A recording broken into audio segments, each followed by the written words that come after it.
नमस्कार दोस्तों। तो दोस्तों, आज कुछ हट के टॉपिक में आपसे बात करना चाहूँगा। आज कुछ डिफरेंट टॉपिक में जो कि कुछ अलग है, मैं आपसे बात करना चाहूँगा। क्योंकि लास्ट कुछ दिनों से मेरे पास कई क्वेश्चन्स आए, लोगों के क्वेरीज़ आए, जो कि मार्केट को लेकर, हमारे इक्विटी मार्केट्स और वर्ल्ड मार्केट को लेके, क्रिप्टो मार्केट्स को लेके आए। तो लोगों का जो प्रश्न है, लोगों का जो क्वेश्चन है, कई लोगों का ये कहना है कि लास्ट कुछ दिनों से, लास्ट कुछ सालों से, लास्ट 10 सालों से या 12 सालों से ये जो ट्रेडिंग में जो चेंजेस आया है, ट्रेडिंग का एक फेस चेंज चेंज हो गया है, ये क्यों हुआ है? और कई लोगों ने ये भी पूछा कि पहले अगर मार्केट को देखते थे, अर्ली 90s में अगर पूछे, अर्ली 2000s की अगर बात करें, तो मार्केट जब 15-20% टूटता था, तो वो टाइम लगता था, कई दिनों में टूटता था। लेकिन मार्केट आजकल इतना वॉलेटाइल क्यों हो गया है? ऐसा भी कि मार्केट एक-एक दिन में 15% गिर रहा है, फिर वहाँ से रिकवर हो जा रहा है। इंडिविजुअल स्टॉक्स में भी कई लोगों का कहना है कि कई-कई स्टॉक्स टूट रहे हैं, 10%, 12%, 13%, 14%, 18% तक टूट रहे हैं, फिर रिकवर हो जा रहा है। तो ये क्यों हो रहा है? तो दरअसल मैंने पिछले कुछ वीडियो में एल्गो ट्रेडिंग की बात आप लोगों को कही है, और मैं रिटेलर्स को बार-बार फ्यूचर एंड ऑप्शंस के ट्रेडिंग से दूर रहने के लिए भी कह रहा हूँ। क्यों कह रहा हूँ, उसका ज़रूर कोई कारण है। इंडियन मार्केट्स में 2013 और 14 के बाद से, 13-14 से ही मैं अगर बोलूँ, ये एक्चुअली 2012-13 से ही आ गया था। तो इंडियन मार्केट में भी एल्गो ट्रेडिंग का चलन पूरी तरीके से आ गया है। एक समय क्या था, ये एल्गो ट्रेडिंग केवल यूएस के मार्केट्स में ही ज़्यादा इसकी चलन थी। इंडियन मार्केट्स में एल्गो ट्रेडिंग उस हिसाब से नहीं आया था। इंडियन मार्केट्स में 2010 के बाद से एल्गो ट्रेडिंग की चलन बढ़ी है। और अगर कुछ फैक्ट्स की बात करूँ, अब ऐसा हो गया है, ये एल्गो ट्रेडिंग का चलन बहुत इंडिया में बढ़ गया है। तो ये एल्गो ट्रेडिंग, एल्गोरिदम्स जो मैं बोलता हूँ, तो क्या है, हमारे मार्केट्स में कई एआई बॉट्स है, एल्गोरिदम एआई बॉट्स हैं। ट्रेडर अब कोई मैनुअली ट्रेडिंग नहीं कर रहा है, वो एआई बॉट्स तैयार कर रहे हैं। तो एआई बॉट्स को एल्गोरिदम या प्रोग्रामिंग के माध्यम से तैयार करते हैं, और ये मार्केट में, ये एआई बॉट्स इंडियन मार्केट्स में बहुत आ गए हैं। इंडियन मार्केट्स के अलावा इंटरनेशनल मार्केट्स में तो पहले से ही थे, क्रिप्टो मार्केट्स में भी है, बॉन्ड मार्केट्स में भी है। तो ये एआई बॉट्स की अगर मैं बात करूँ, ये एल्गोरिदम एआई बॉट्स, हर मार्केट में इनका इन्फ्लुएंस बढ़ते ही जा रहा है। तो दरअसल ये एआई बॉट्स कैसे मार्केट को मैनिपुलेट कर रहे हैं, उसको थोड़ा समझते हैं। पहली बात, ये जो एआई बॉट्स हैं, वो क्या कर रहे हैं, मार्केट में सब चीज़ का इंफॉर्मेशन ले रहे हैं। वो ह्यूमन बिहेवियर का, ह्यूमन के कुछ नेचर बिहेवियर हैं इन्वेस्टिंग और ट्रेडिंग में, तो वो ट्रेडिंग का बिहेवियर कैप्चर कर रहे हैं। उसके अलावा मार्केट्स में कितने लॉट्स में ऑर्डर जा रहे हैं, कितना क्या हो रहा है, सब कुछ इनके पास इंफॉर्मेशंस वो ले रहे हैं। क्योंकि मार्केट्स में अब एक टाइप के एआई बॉट्स नहीं रह गए हैं, बहुत वेरियस टाइप के एआई बॉट्स आ गए हैं। आर्बिट्राज में भी एआई बॉट्स हैं, तो वेरियस फील्ड में हैं। तो इन लोगों ने, ये जो एआई बॉट्स है, इन लोग क्या है, human psychology, human investing, human trading nature का इनके पास पूरा इंफॉर्मेशन आ गया है। और ये एआई बॉट्स एआई के थ्रू ऐसा ट्रेड सेटअप करते हैं जो इस ह्यूमन नेचर के अगेंस्ट हो, और इनको सक्सेस भी ज़्यादा मिल रहा है एआई बॉट्स के थ्रू जो ट्रेड कर रहे हैं, क्योंकि बहुत ही कम टाइम में इन लोग अपना सौदा ठीक कर ले रहे हैं। मिली सेकंड में इन लोग अपना ट्रेड एग्जीक्यूट करके निकल जा रहे हैं, जिसके कारण कि इन, ये जो ट्रेड एग्जीक्यूट कर रहे हैं, ह्यूमन माइंड इनको, इन लोग किस हिसाब से काम कर रहे हैं और इतना जल्दी काम कर रहे हैं, इसको पकड़ ही नहीं पा रहे हैं।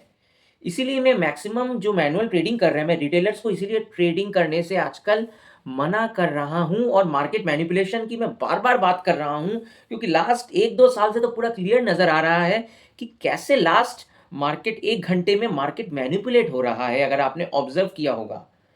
तो दरअसल ये एआई बॉट्स क्या कर रहे हैं, मार्केट में लिक्विडिटी ला रहे हैं उनके हिसाब से, फिर उनके हिसाब से अगर लिक्विडिटी कम कर दे रहे हैं, तो दरअसल लोग क्या कर रहे हैं, मार्केट में लिक्विडिटी ला रहे हैं।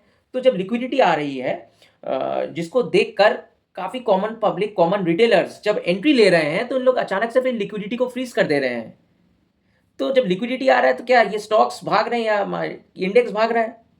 तो अचानक जब कॉमन रिटेलर्स जब एंट्री ले रहे हैं, लोग अचानक से लिक्विडिटी को फ्रीज़ कर दे रहे हैं। तो क्या वो स्टॉक और वो इंडेक्स भागना बंद हो गया, धीरे-धीरे नीचे आने लगता है। तो यही चीज़ है मार्केट मैनिपुलेशन। और एक और चीज़ बोल रहा हूँ, मार्केट में ऐसे वेरियस एआई बॉट्स हैं। और एक और चीज़ मैं बताना चाह रहा हूँ, इतने एआई बॉट्स हैं, ये एआई बॉट्स खुद ही खुद अपने बीच में एक एआई बॉट्स इन लोग डील डिसाइड कर ले रहे हैं। तो ये इसी कारण है कि आप देखिएगा, लास्ट 2-3 सालों में और ज़्यादा नज़र आ रहा है कि कई न्यूज़ आ रहे हैं, ऐसा नेगेटिव न्यूज़ आ रहा है जिसकी वजह से मार्केट नीचे गिरना चाहिए। तो मार्केट नीचे तो आया, लेकिन उस हिसाब से रिकवरी इतनी हो गई, तो मार्केट उस हिसाब से गिरा नहीं। एक ही दिन में अगर मार्केट 10% गिर रहा है एक नेगेटिव न्यूज़ की वजह से, तो मार्केट फिर 10% रिकवर करके फिर 5% ऊपर भी चला जा रहा है। ऐसा भी चीज़ देखने को मिला है।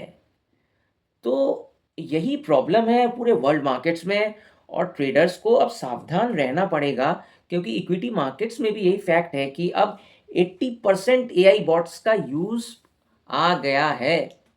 तो ट्रेडर्स हैं, जो मैनुअल ट्रेडर्स हैं, जो कॉमन रिटेलर्स हैं, जो मैनुअल ट्रेडिंग करते हैं, उनके लिए बहुत दिक्कत है।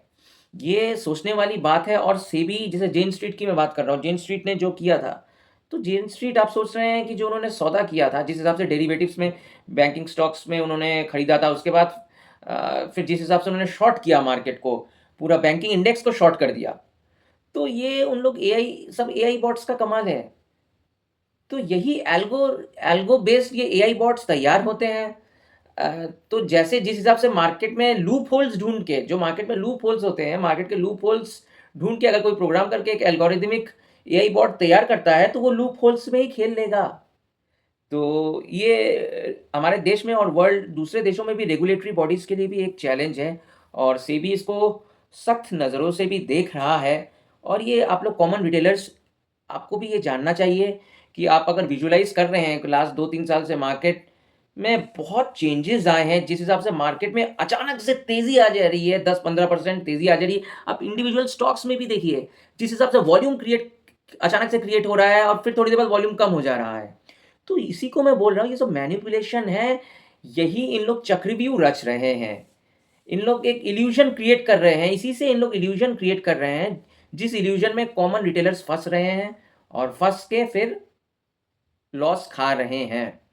क्योंकि देखिए, मार्केट को कोई प्रेडिक्ट नहीं कर पा रहा है, लेकिन मार्केट में पैसा कमाने के लिए आपको इल्यूज़न क्रिएट किया जा रहा है, और उस इल्यूज़न में फँस के आपसे पैसा कमा रहे हैं जो स्मार्ट ट्रेडर्स हैं। अगर मैं स्मार्ट ट्रेडर्स की आजकल बात करूँ, तो ये एआई बॉट्स ही स्मार्ट ट्रेडर्स हैं। तो ये कई चीज़ें भी चल रही हैं। और इंडियन मार्केट्स की अगर मैं बात करूँ, इंडियन मार्केट्स में क्या दिक्कत है इस समय? क्यों कई लोगों ने, देखिए, कई बड़े-बड़े फंड मैनेजर्स हैं, इंटरनेशनल फंड्स हैं, जिन्होंने अपने फंड्स बंद कर दिए। ये कह के कि उनको मार्केट समझ में नहीं आ रहा है, क्या होगा इंडियन मार्केट्स में, क्या कुछ समझ में नहीं आ रहा है, मार्केट में तेज़ी नहीं मिलेगी। सब रिटेलर्स भी परेशान हैं कि मार्केट लास्ट 1 साल से ऐसा कैसा रहा, ये ऐसा कैसे हो गया? तो देखिए, अगर देखिए डेटाज़ की अगर तरफ मैं जाऊँ, तो लास्ट 20 सालों में अगर मैं देखूँ, इंडियन मार्केट्स ने जो परफ़ॉर्म किया है, वो लास्ट 20 साल का अगर मैं डेटा देखूँ, सबसे खराब प्रदर्शन रहा इंडियन इक्विटी मार्केट्स का। जो कि अगर पूरे 1 साल में देखिए, तो केवल 3 से लेकर 7% तक केवल रिटर्न आया है अभी तक। जो कि one of the worst markets है इंडिया में लास्ट 20 ईयर्स में, अगर आप देखेंगे। और आप इमर्जिंग मार्केट्स की अगर बात करें, साउथ कोरिया को देख लें, और भी दूसरे मार्केट्स हैं, हांगकांग मार्केट्स हैं, और भी दूसरे जो इमर्जिंग मार्केट्स हैं, इंडिया सबसे लोएस्ट परफॉर्मिंग इमर्जिंग मार्केट्स रहा इस साल में। जहाँ साउथ कोरिया के जो मार्केट्स हैं, कॉस्पी इंडेक्स हो गया, साउथ कोरियन मार्केट्स, उन्होंने 64% रिटर्न दिया है लास्ट 1 सालों में, जहाँ की इंडियन मार्केट्स ने केवल 3% रिटर्न दिया है। तो इसका कारण क्या है? इसका कारण एक ही चीज़ मैं बता रहा हूँ, लास्ट 1 सालों में एफआईआईज़ की बिक्री है। एफआईआईज़ ने सेल्स किया है, ठीक है? एफआईआई ने सेल किया है, मार्केट्स में तगड़ी सेलिंग की है। और ये आपको समझना पड़ेगा कि एफआईआईज़ इंडियन मार्केट्स में आज से नहीं, 1970s से हैं, और इतनी तगड़ी सेलिंग, इतनी ज़्यादा सेलिंग लास्ट 20 सालों में कभी नहीं आई है। तो अब यहाँ से क्वेश्चन उठता है कि एफआईआईज़ क्यों बेच के इंडियन मार्केट से लास्ट 1 सालों में इतना क्यों सेल किया? तो इसमें भी अगर आप गूगल में सर्च करके देखेंगे डेटा, तो जो सब इमर्जिंग मार्केट्स का अगर डेटा देखेंगे और सब इमर्जिंग मार्केट्स के मार्केट को अगर कंपेयर करेंगे, तो इंडियन मार्केट सबसे ज़्यादा हाई वैल्यूएशंस में अभी भी है, अगर कंपेयर करें दूसरे इमर्जिंग मार्केट से। जिसके कारण इसी के कारण एफआईआईज़ इंडियन मार्केट से सेल करके निकल गए, क्योंकि ये अगर 10 साल का अगर डेटा आप अगर गूगल में सर्च करिए, Indian markets all time high valuations level पे है। अगर वैल्यूएशंस की बात करें तो इंडियन मार्केट्स इस समय सबसे ज़्यादा लास्ट 10 सालों में हाई वैल्यूएशंस पे है। तो हाई वैल्यूएशंस जब हो रहे हैं, मार्केट क्यों नहीं गिर रहे हैं? हाई वैल्यूएशंस का होने का कारण क्या है? हाई वैल्यूएशंस का होने का कारण है, अगर आप सही रूप से अगर डेटा पता नहीं रिसर्च करते हैं कि नहीं, ये सब देखिए डेटा आपको एनालिसिस करना पड़ेगा। आप लोग क्या है, न्यूज़ देख के सब लोग जो बोल रहे हैं मीडिया में, अरे हमारा मार्केट अच्छा कर रहा है, ये कर रहा है, ये फलाना, आपको खुद से रिसर्च करना पड़ेगा। लास्ट 10 सालों में अगर इंडिया के टॉप 50 कंपनीज़ का भी अगर आप अर्निंग देखिए, लास्ट कुछ सालों में अगर अर्निंग्स देखिए, अभी भी जो बोल रहे हैं 2025 में जो बोल रहे हैं अर्निंग्स, हम लोग कह नहीं रहे अर्निंग्स बहुत ज़्यादा अच्छे आ रहे हैं, अच्छे हो रहे हैं।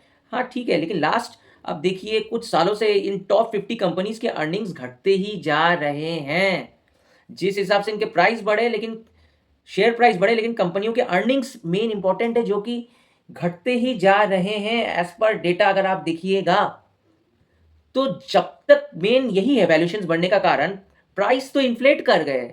स्टॉक्स के प्राइस तो, कंपनी के शेयर्स तो प्राइस इन्फ्लेट कर गए, लोगों ने वैल्यू ज़्यादा दे दिया, लेकिन कंपनियों के अर्निंग्स नहीं आए उस हिसाब से, जिसके कारण कंपनीज़ के वैल्यूएशंस बहुत ज़्यादा हाई लेवल पे चले गए। तो कंपनियों के अर्निंग्स नीचे जाते गए, जिसके कारण वैल्यूएशंस बढ़ते गए, जिसके वजह से एफआईआईज़ निकलते गए। तो एक और क्वेश्चन है कि एफआईआईज़ के निकलने के बाद, वैल्यूएशंस हाई होने के बाद भी मार्केट तो टूटना चाहिए था।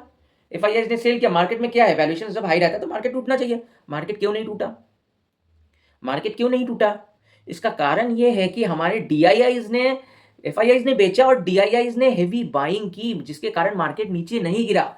डीआईआईज़ के कारण मार्केट नहीं गिर पाया। तो डीआईआईज़ की भी इसमें गलती नहीं, डीआईआईज़ को मतलब उनको खरीदना पड़ा, उनको बाध्य होके उनको ऑब्वियसली बाइंग करना पड़ा, क्योंकि कॉमन रिटेलर्स की जिस हिसाब से एसआईपी की इनफ्लो बढ़ गई है, हर महीने इनफ्लो आ रहे हैं, कि वो डीआईआईज़ की भी मजबूरी है, वो मतलब उनके पास इतना ज़्यादा कैश आ रहा है और कैश पड़ा है, तो उनको भी मजबूरी में वो हाई वैल्यूएशन स्टॉक्स लेने पड़ रहे हैं, और उन्होंने लिया भी है, जिसके कारण जिस हिसाब से मार्केट को गिरना चाहिए था, जिस हिसाब से एफआईआईज़ ने सेलिंग किया और मार्केट को गिरना चाहिए था, जिस हिसाब से, उस हिसाब से गिरा नहीं। तो जिस हिसाब से एसआईपीज़ के इन्फ्लोज़ भी आए हैं इन म्यूचुअल फंड के पास, तो म्यूचुअल फंड को तो खरीदना पड़ेगा ही, और उन्होंने ठीक वैसा ही किया। तो वो हाई वैल्यूएशन स्टॉक्स भी जो एफआईआईज़ ने बेचे, उनको डीआईआईज़ ने खरीदा। तो यही प्रॉब्लम है। मार्केट हाई वैल्यूएशंस पे है, मार्केट से एफआईआईज़ ने सेलिंग की, लेकिन मार्केट को जिस हिसाब से गिरना चाहिए था उस हिसाब से नहीं गिरा।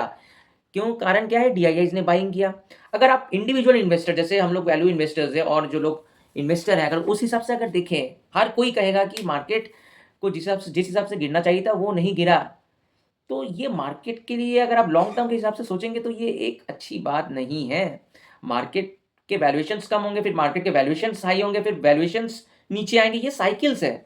तो ये क्या हुआ कि मार्केट जिस हिसाब से गिरना चाहिए था उस हिसाब से मार्केट नहीं गिरा। तो वैसे में मार्केट में एक डीआईएस की एंट्री है, ओवर हाइप्ड है, और जिस हिसाब से मैंने बोला एआई बॉट्स भी है मार्केट में, जिस हिसाब से एक्टिव एआई बॉट्स ट्रेडिंग का चलन बढ़ गया है, मार्केट में है, और जिस हिसाब से लोग नैनो मिली सेकेंड में ये अपना ट्रेड एग्जीक्यूट करके निकल जा रहे हैं, जो कॉमन पब्लिक के माइंड में आना ही, उन लोग जिस हिसाब से अपना जो डील है स्प्रेड कर रहे हैं मार्केट में, तो ये common public, common retailers easily इसको समझ नहीं पाएगा। तो यही मैं मैनिपुलेशन की बात कर रहा था ट्रेडिंग के हिसाब से। तो ये इतना कुछ मैंने जो आज बोला, आपसे डिस्कस किया, आप अगर लास्ट 10 साल या 12 साल, 20 साल जो लोग बहुत पुराने हैं, उन लोग इस चीज़ को बहुत अच्छे से विजुअलाइज़ कर पा रहे हैं, देख पा रहे हैं और समझ भी पा रहे हैं कि मार्केट में इतने चेंजेज़ आ गए हैं। तो इसीलिए मैं सब लोगों को यही कह रहा हूँ, मार्केट से आपको ज़्यादा डरना भी नहीं है, मार्केट में कोई ज़्यादा बड़ा क्रैश भी नहीं आएगा और मार्केट से बहुत ज़्यादा एक्सपेक्टेशन भी मत लगाइए कि बहुत ज़्यादा रिटर्न देगा। मार्केट में मॉडर्न रिटर्न्स और मार्केट में ज़्यादा रिस्क भी नहीं है, ये जो सिचुएशन इस समय है। तो आज के लिए इतना ही मैंने